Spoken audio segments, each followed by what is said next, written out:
आप अपनी बीवी से बहुत ज्यादा प्यार करते हैं, बहुत अच्छी बात है, मगर बीवी से प्यार करने का ये मतलब नहीं है कि आप अपने माँ बाप से रिश्ता तोड़ दें। हो सकता है सास बहू का मामला घर में आ जाए, हो सकता है कि आपकी माँ आपकी बीवी को कुछ कड़वी कसैली बातें भी सुना दे, आप सब्र से काम ले लें, आप सब्र के घूंट पी लें, लेकिन आप अपने माँ बाप से रिश्ता न तोड़ें, अपने माँ बाप से रिश्ता न तोड़ें। अपनी बीवी के लिए अपने माँ बाप से रिश्ता तोड़ने वाले कान खोल करके सुन ले, अल्लाह लिवालिदैहि, अपने माँ बाप को सताने वाला कल कयामत के दिन अल्लाह ताला की नजरे रहमत से भी दूर होगा।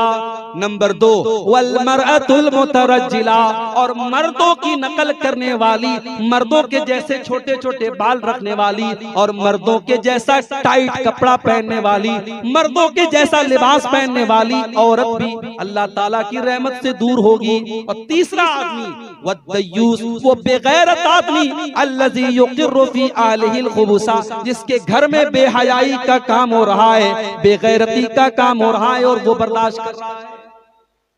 बेहया और बेगैरत हो चुके हैं हम।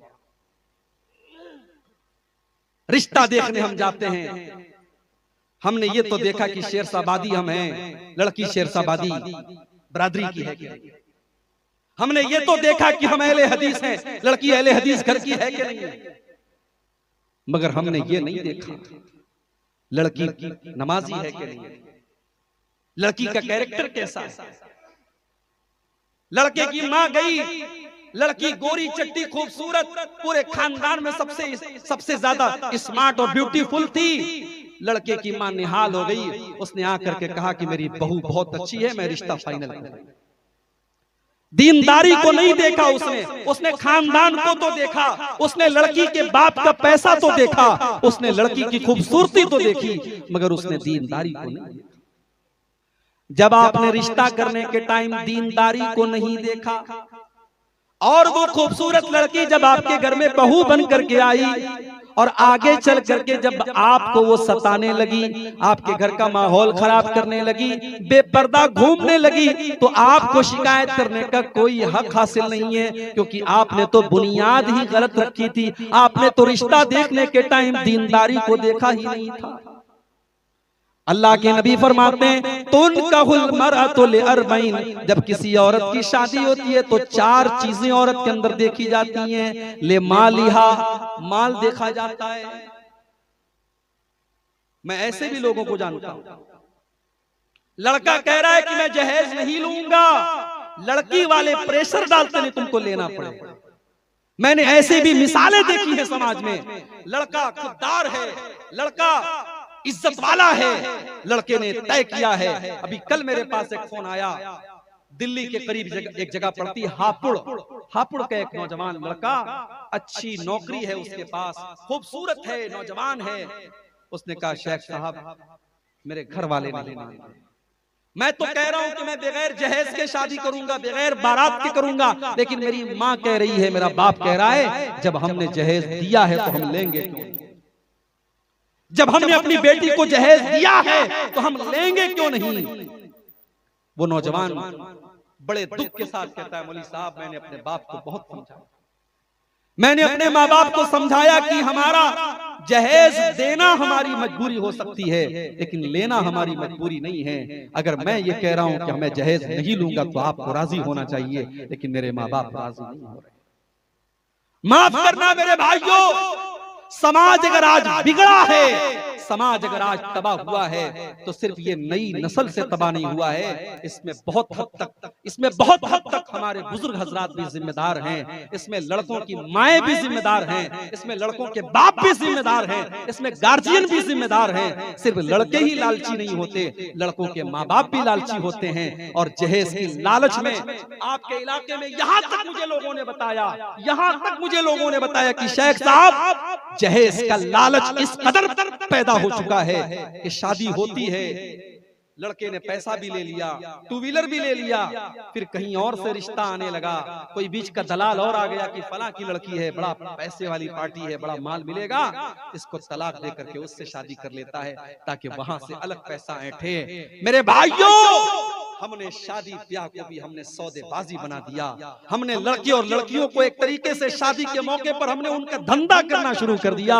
अरे हमसे अच्छे तो वो लोग हैं जो अपनी बेटियों को जाकर के बेच देते हैं बाजार में और उसकी कीमत खा जाते हैं। अगर हमने जहेज के इस चलन को नहीं रोका, इसका मतलब यह हुआ कि हम अपने बेटे और बेटियों की तिजारत,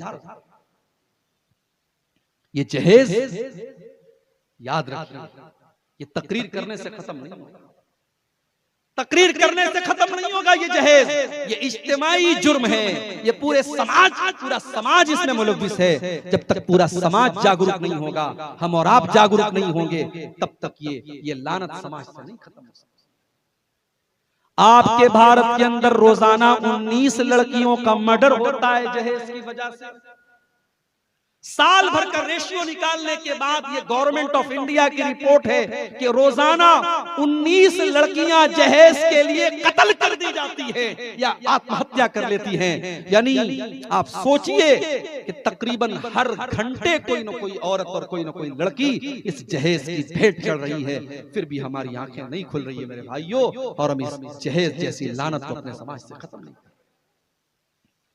मैं अपने नौजवान साथियों से कहना चाहता हूं, अगर तुम मर्द हो और तुम्हारे अंदर मर्दानगी है तो अपनी मर्दानगी को आवाज दो और अपनी माँ से जाकर के साफ कह दो, ऐ मेरी प्यारी अम्मी जान, मुझे अपने ससुराल से मिलने वाली चारपाई नहीं चाहिए। मैं चटाई पर लेट लूंगा, जब मेरे पास चारपाई का इंतजाम होगा मैं चारपाई खरीद लूंगा, लेकिन मेरी मर्दानगी को ये बर्दाश्त नहीं है कि मैं ससुराल से मिलने वाली चारपाई पर लेटूं।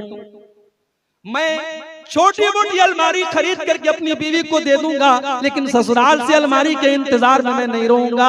मैं अपनी ससुराल से मिलने वाली फ्रिज का ठंडा पानी नहीं पीऊंगा, मैं घड़े का पानी पी करके सब्र कर लूंगा। जब मेरे पास ताकत होगी मैं फ्रिज खरीद लूंगा, मगर मैं अपने ससुर की दी हुई रेफ्रिजरेटर और फ्रिज का इंतजार नहीं करूंगा। ये गैरत और खुददारी पैदा करो मेरे नौजवान साथियों। और अगर ये खुददारी और गैरत मर चुकी है तो मार्केट में जाओ और चूड़ी खरीद के 2-4 चूड़ियां। अगर जहेज की ये हिर्स और लालच अगर आपके अंदर है तो याद रखो फिर आप मर्द नहीं हैं। इसलिए कि कुरान क्या कहता है, अर्रिजालु कव्वामूना अलन निसाई बिमा फज़्ज़लल्लाहु बाज़हुम अला बाज़। मर्द औरत के ऊपर हाकिम है। मर्द को अल्लाह ताला ने औरत के ऊपर हाकिम बनाया, कव्वाम बनाया, उसका गार्जियन बनाया। क्यों बनाया? क्योंकि मर्द खर्च करता है, मर्द बीवी का खर्च उठाता है। जिस मर्द को ये इंतजार हो कि मेरी बीवी 5 लाख रुपया लाएगी तब मैं शादी करूंगा, तो वो मर्द कहाँ है? उसको तो चूड़ी पहन लेना चाहिए, क्योंकि कुरान कह रहा है कि मर्द तो वो है जो अपनी बीवी का खर्चा उठाए, जो अपनी बीवी को खिलाए और पिलाए। और इसीलिए अल्लाह ने मर्द को औरत के ऊपर हाकिम बनाया। अल्लाह ने मर्द को औरत से ज्यादा ताकतवर बनाया है। वह बिमा अनफकू मिन अमवालिहिम, और अल्लाह ने मर्द को हुक्म दिया है कि तू अपनी बीवी के ऊपर खर्च कर, अपनी बीवी के कपड़े का, उसके खाने का, उसके रहने का तो इंतजाम। हमारे यहाँ शादी होती है, लोग सवाल करते हैं लड़के से, क्या क्या तुझे मिला जहेज? ये पूछते हैं ना, क्या क्या तुझे मिला, कितना कैश मिला, 2 व्हीलर मिली कि 4 व्हीलर मिली, फ्रिज कितने लीटर वाली मिली, अलमारी कैसे मिली, मसेरी कैसे मिली। हम लड़कों से सवाल करते हैं। आइए जरा नबी के दौर में चलते हैं। अल्लाह के नबी के एक सहाबी अब्दुर्रहमान इब्न औफ रजी अल्लाह ताला अन्हु मदीना पहुंचते हैं हिजरत करके, बिल्कुल कंगाल है, खाली हाथ है, एक पैसा भी उनकी जेब में नहीं है। अल्लाह के नबी अपने सहाबा का भाईचारा करते हैं। मक्का के मुहाजिरों का मदीना के अंसारियों के साथ आप भाईचारा करते हैं। हम तो अपने सगे भाई की जायदाद और उसकी प्रॉपर्टी पर कब्जा करना चाहते हैं। एक एक फुट जमीन के लिए, एक एक इंच जमीन के लिए भाई भाई में मुकदमा चलता है हमारे यहाँ। अल्लाह के प्यारे नबी सल्लल्लाहु अलैहि वसल्लम ने मदीना के अंसारियों और मक्का के मुहाजिरों का भाईचारा किया। कोई रिश्ता नहीं था, लेकिन जब नबी ने एक आवाज में कह दिया कि ये तुम्हारा भाई है, अपने सगे भाई से बढ़ करके उन्होंने अपने मुहाजिर भाई को उसका हक दिया। ये मिसाल कायम है। हजरत अब्दुर्रहमान इब्न औफ का भाईचारा अल्लाह के नबी ने साद इब्न रबी के साथ कराया। साद इब्न रबी आते हैं, अय अब्दुर्रहमान मेरे प्यारे भाई, ये मेरा माल है, ये मेरी प्रॉपर्टी है, ये मेरा खजूरों का बाग है। अय अब्दुर्रहमान आ जाओ, अक़सिमु लका निस्फ़ैन, मैं अपने माल के 2 हिस्से कर देता हूँ, आधा तुम्हें दे देता हूँ, आधा मैं ले लेता हूँ। अय अब्दुर्रहमान, तुम इस शहर में नए आए हो, तुम्हारी शादी होना भी मुश्किल है, तुम्हें रिश्ता मिलना भी मुश्किल है, तुम्हारे पास रुपया पैसा का इंतजाम नहीं है। अय अब्दुर्रहमान, मेरी 4 बीवियां हैं, तुम किसी बीवी को देख लो, अगर वो तुम्हें पसंद आ जाए मैं तलाक दे देता हूँ, इद्दत गुजारने के बाद मेरी बीवी तुमसे निकाह कर लेगी, तुम्हारा घर भी बस जाएगा, मैं घर भी दे देता हूँ, जमीन जायदाद भी दे देता हूँ, प्रॉपर्टी भी दे देता हूँ, और मैं तुम्हारी शादी का इंतजाम भी कर देता हूँ।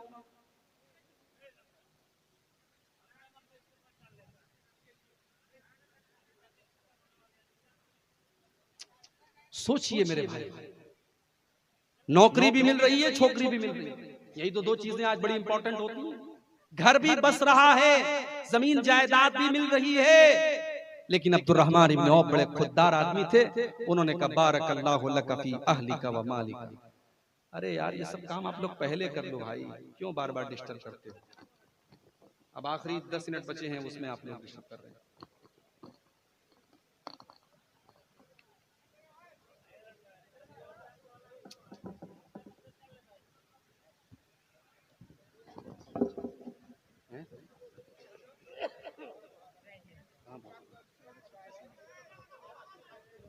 अरे आज 10:55 को आ रही है, देखो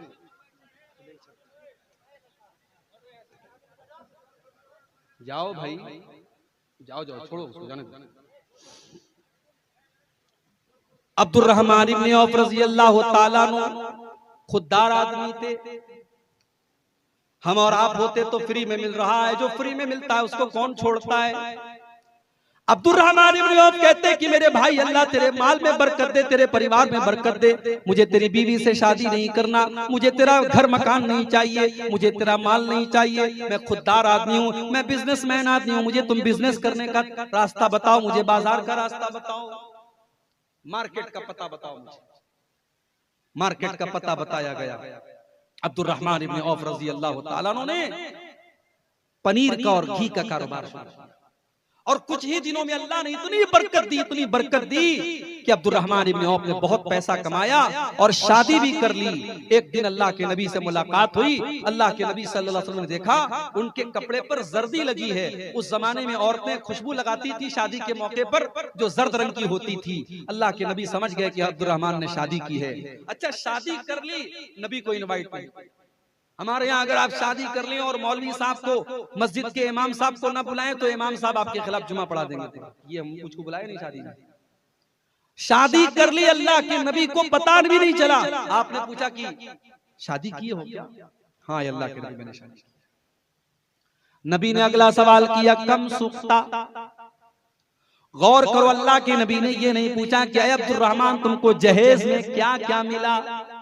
आपने पूछा कम सुख्ता, तुमने अपनी बीवी को मेहर में क्या दिया, मेहर में तुमने क्या दिया?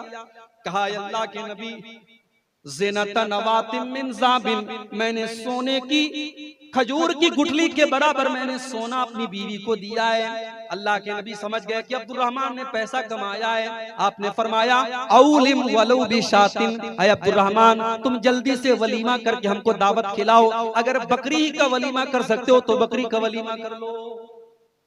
हमारे यहाँ वलीमा में भी बड़ी फजूल खर्ची होती है। जो बड़े बड़े करोड़पति लोग हैं, पूरे इलाके के बड़े बड़े चौधरी और बड़े बड़े प्रधान और बड़े बड़े नेताओं को बुलाते हैं, उनके पड़ोस में गरीब आदमी है, उस गरीब को वो नहीं बुलाते हैं, और पूरे गांव के बड़े बड़े करोड़पतियों को बुलाते हैं। मेरे प्यारे भाइयों, अल्लाह के नबी ने उसको सबसे बुरा वलीमा कहा है। शर्रुत ताम तामुल वलीमा, अल्लाह के नबी फरमाते हैं सबसे बुरा खाना उस वलीमा का खाना है जहां गरीबों को छोड़ दिया जाए और अमीरों को बुलाया जाए। अगर आपके रिश्तेदारों में, आपके खानदान में, आपके अड़ोस पड़ोस में अगर गरीब लोग भी हैं तो आप जब वलीमा की दावत करें तो उनको खिलाएं और एक हिसाब से आप वलीमा करें। जरूरी नहीं है कि आप, अभी मैं कश्मीर गया था पिछले साल, कश्मीर में लोगों ने मुझे बताया कि शादी के मौके पर 17 टाइप के 18 टाइप के वहां शादी के मौके पर गोश्त बनते हैं। 18 तरीके के अलग अलग आपके तो सीमांचल में तो गोश्त का मतलब सिर्फ गोश्त होता है, उसमें मिर्चा डाल दिया, मसाला डाल दिया, तेल डाल दिया, ढेर सारा झोल डाल दिया, हो गया गोश्त हो गया। हमारे यहाँ तो कीमा नहीं है, कबाब नहीं है, कोफ्ता नहीं है, लेकिन कश्मीर में 18 टाइप के गोश्त बनते हैं। हैदराबाद में कम से कम 5 तरीके की बिरयानी होती है, 10 तरीके का सालन होता है। गरीब आदमी बेचारा वो इस रस्मों रिवाज के बंधन में बंध जाता है। मेरे प्यारे साथियों, इन रस्म रिवाज से अपनी गर्दनों को आजाद, अपने आप को आजाद करो। हमारे नबी हमको रस्म रिवाज के बंधनों से आजाद करने के लिए आए थे। अल्लाह ने कुरान में सूरह आराफ की आयत नंबर 157 में फरमाया, अल्लज़ीना यत्तबिऊन अर्रसूलन नबिय्यल उम्मिय्यल्लज़ी यजिदूनहु मक्तूबन इंदहुम फित तौराति वल इंजील। मेरे नबी का तज़किरा तुमको तौरात में भी मिलेगा, तुमको इंजील में भी मिलेगा, तुमको तमाम आसमानी किताबों में मिलेगा। यामुरुहुम बिल मारूफ, मेरा नबी तुमको नेकियों का हुक्म देता है। व यनहाहुम अनिल मुनकर, तुमको बुराइयों से रोकता है। व युहिल्लु लहुमुत तय्यिबात, मेरा नबी पाकीज़ा चीजों को तुम्हारे लिए हलाल करता है। व युहर्रिमु अलैहिमुल खबाइस, और नापाक चीजों को तुम्हारे लिए हराम करता है। व यज़उ अन्हुम इसरहुम व लती कानत अलैहिम, और मेरा नबी तुमको रस्मों रिवाज के बंधनों से मुक्त करता है, आजाद करता है। अल्लाह के नबी हमें रस्मों रिवाज के बंधनों से आजाद करने के लिए आए।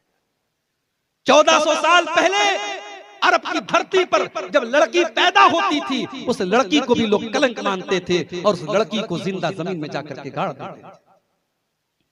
कुरान करीम में अल्लाह ने नक्शा खींचा, वइज़ा बुश्शिरा अहदुहुम बिल उन्सा, जब उनके घर में लड़की की पैदाइश होती है, ज़ल्ला वजहुहु मुस्वद्दन व हुवा कज़ीम, लड़की के बाप का चेहरा काला पड़ जाता है। यतवारा मिनल कौमि मिन सूइ मा बुश्शिरा बिही, लड़की का बाप अपना चेहरा अपनी कौम को नहीं दिखाता है। अयुमसिकुहु अला हुनिन अम यदुस्सुहु फित तुराब, उसके सामने सिर्फ 2 रास्ते होते हैं, या तो अगर लड़की की परवरिश करेगा तो समाज में उसको जिल्लत सहनी पड़ेगी, और दूसरा रास्ता ये कि अपने ही हाथों से अपनी बेटी को जमीन के अंदर गाड़ दे। अल्लाह फरमाता है, अला सा मा यहकुमून, ओ लोगों तुम कितनी नाइंसाफी करते हो, तुम लड़कियों के ऊपर कितना बड़ा जुल्म करते हो। मेरे नबी ने इस रस्म को खत्म किया और दुनिया को बताया कि लड़की बोझ नहीं है, लड़की रहमत है। और अल्लाह के नबी ने फरमाया, मन आला जारियतैनी, जिसको अल्लाह ताला 2 लड़कियां दे दे और उन 2 लड़कियों की वो सही तरीके से परवरिश करे, हत्ता तब लोगा, यहाँ तक कि वो दोनों लड़कियां जवान हो जाएं, बालिग हो जाएं, उनका सारा हक अदा कर दे। लड़की का हक क्या है? लड़की का हक सिर्फ यही नहीं है कि आप शादी कर दें, लड़की का हक ये भी है कि आपके मरने के बाद आपकी प्रॉपर्टी में जो वरासत है वो लड़की को मिले। अगर जहेज को बंद करके आप ये माहौल बनाएं, जहेज का लेन देन बंद कर दें, और ये माहौल अगर सिर्फ शेरशाबादी बिरादरी में, मैं जानता हूं बड़ी ताकत है, आपकी बिरादरी में बड़ी ताकत है, बड़ी यूनिटी है। मैं कटिहार से लेकर के अररिया और किशनगंज और ठाकुरगंज तक के पूरे इलाके में मैं गया हूं और मैंने देखा है कि बड़ी यूनिटी है इस बिरादरी के। मेरे भाइयों, अगर इस यूनिटी का आप सही इस्तेमाल करें, अगर ये पूरी बिरादरी, अगर आपके उलमा और आपके जो कायदीन है, शेरशाबादी एसोसिएशन के जो जिम्मेदार हैं, अगर वो ये तय कर लें कि हम अपनी शादियों में जहेज का लेन देन नहीं करेंगे, और हाँ हमारी प्रॉपर्टी में जो हिस्सा हमारी बेटी का बनेगा, हमारी वफात के बाद वो हमारी बेटी को दिया जाए, अगर ये माहौल भी आप पैदा करें तो मैं समझता हूं कि जहेज का लेन देन बंद हो सकता है। इसलिए कि जहेज एक तरफ गलत है, हराम है, नाजायज है, और दूसरी तरफ लड़की की का जो हक है प्रॉपर्टी में वो अल्लाह ने बनाया है। आज उससे हम और आप अपनी बेटियों को महरूम कर देते हैं।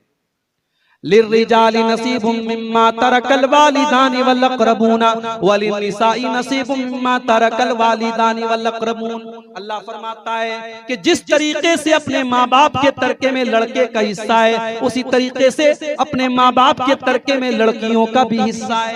आपकी बेटी का जो हक बनता है मेरे प्यारे साथियों, वो हक भी अपनी बेटी को आपको देना है। अगर आपने नहीं दिया या अपने बच्चों को वसीयत नहीं की तो कल कयामत के दिन हमारी और आपकी गर्दन पकड़ी जाएगी। अल्लाह के नबी फरमाते हैं, जिसने 2 बेटियों की परवरिश की और वो बेटियां जवान हो गई और उसकी शादी कर दी उसने, अल्लाह के नबी कहते हैं जा यौमल क़ियामती अना व हुआ कहातैन, कयामत के दिन वो इस हाल में आएगा जैसे ये दोनों उंगलियां एक दूसरे के साथ सटी हुई हैं, ये दोनों उंगलियां एक दूसरे के साथ जुड़ी हुई हैं। कल कयामत के दिन 2 लड़कियों का बाप जिसने अपनी लड़कियों की सही परवरिश की थी वो कल कयामत के दिन इस हाल में आएगा। ये 2 सवाल आया है, जहेज की रकम से निकाह करना और मेहर देना कैसा है?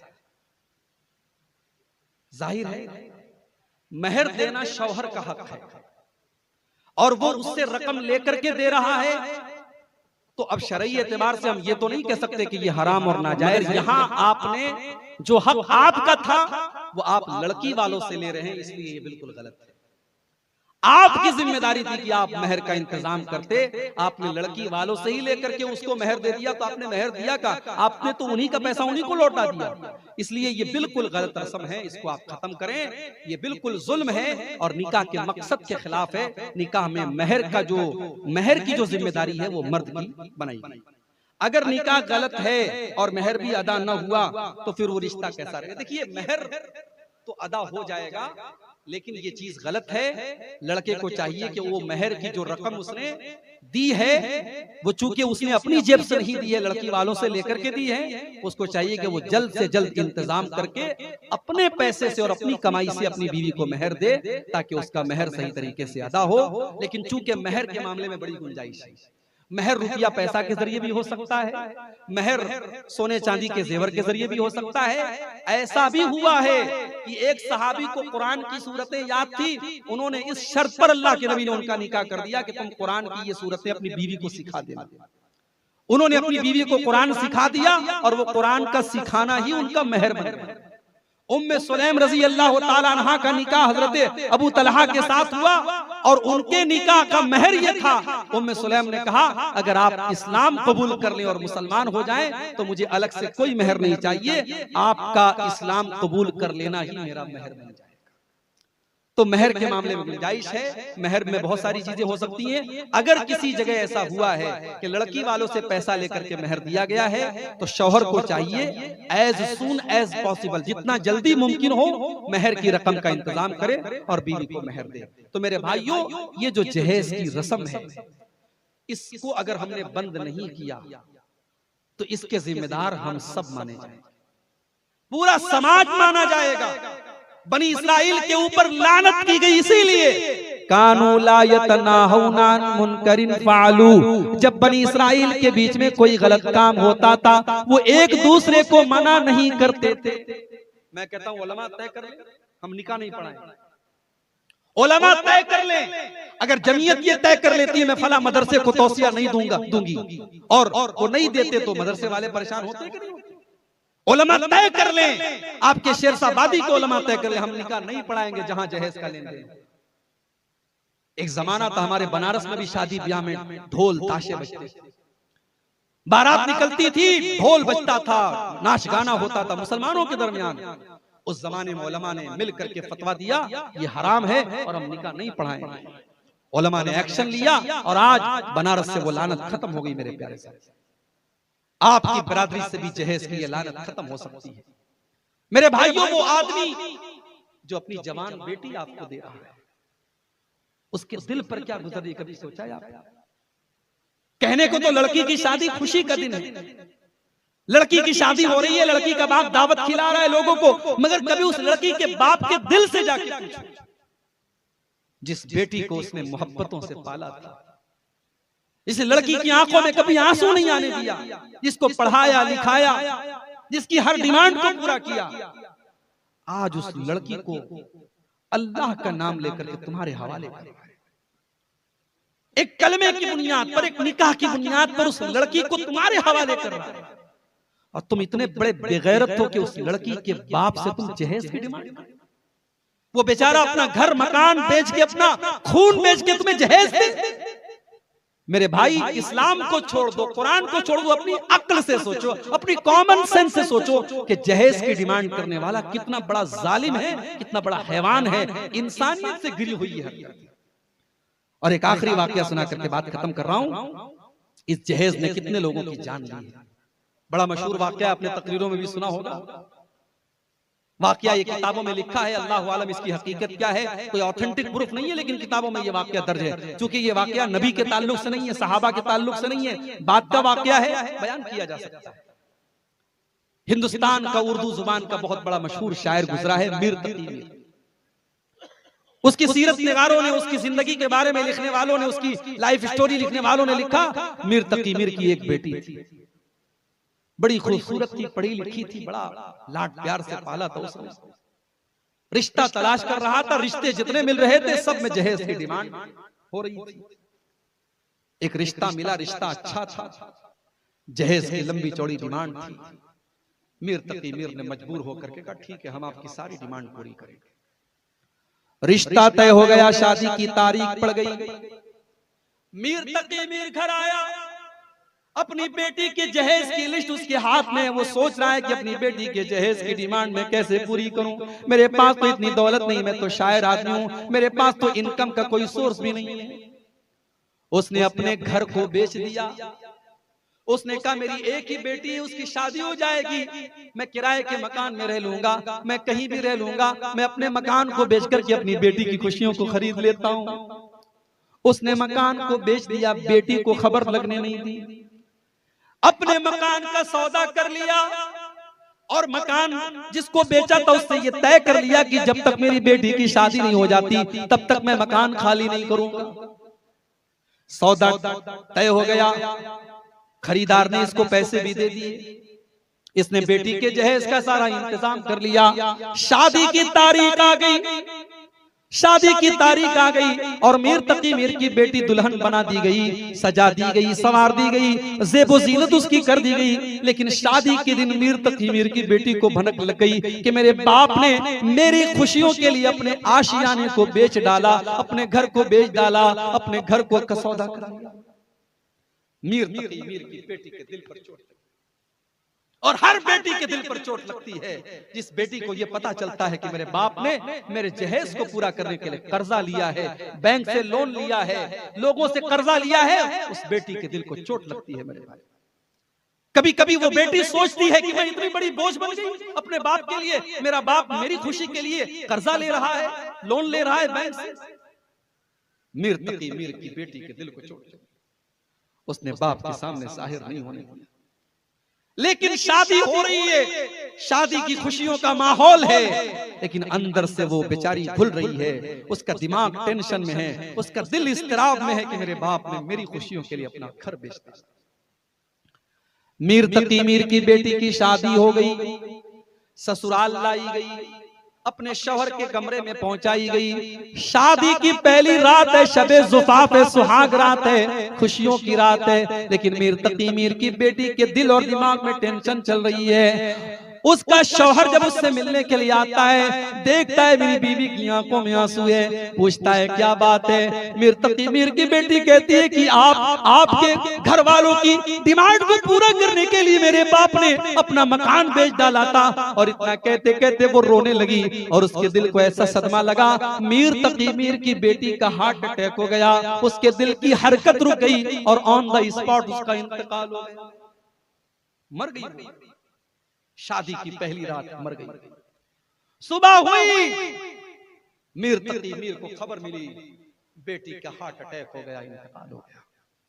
भागा भागा आया, बेटी के ससुराल पहुंचा, सामने बेटी की लाश को कफनाया गया है और उसकी खूबसूरत बेटी आज कफन के सफेद कपड़े में मलबूस लिपटी हुई रखी हुई है। मीर तकी मीर शायर था, शायरी की जुबान में बातें करता था, उसके दिल का दर्द शायरी की जुबान में निकला। उसने बेटी की लाश को देख करके कहा, अब आया है आराम जां, अब आया है आराम जां, ख्याल इस नामुरादी में, अब आया है आराम जां, ख्याल इस नामुरादी में, कफन देना तुझे भूले थे हम तेरी शादी में। मेरी बेटी तेरा बाप एक चीज देना तुझे भूल गया, उसने कफन तुझे नहीं दिया था। अगर कफन दिया होता तो आज तेरे जिस्म के ऊपर ये कफन का कपड़ा तेरे ससुराल का ना होता, तेरे बाप का दिया गया होता। आज तेरे बाप को एहसास हो रहा है उसने तेरी शादी में सब तो दिया, लेकिन तेरे तेरे तेरे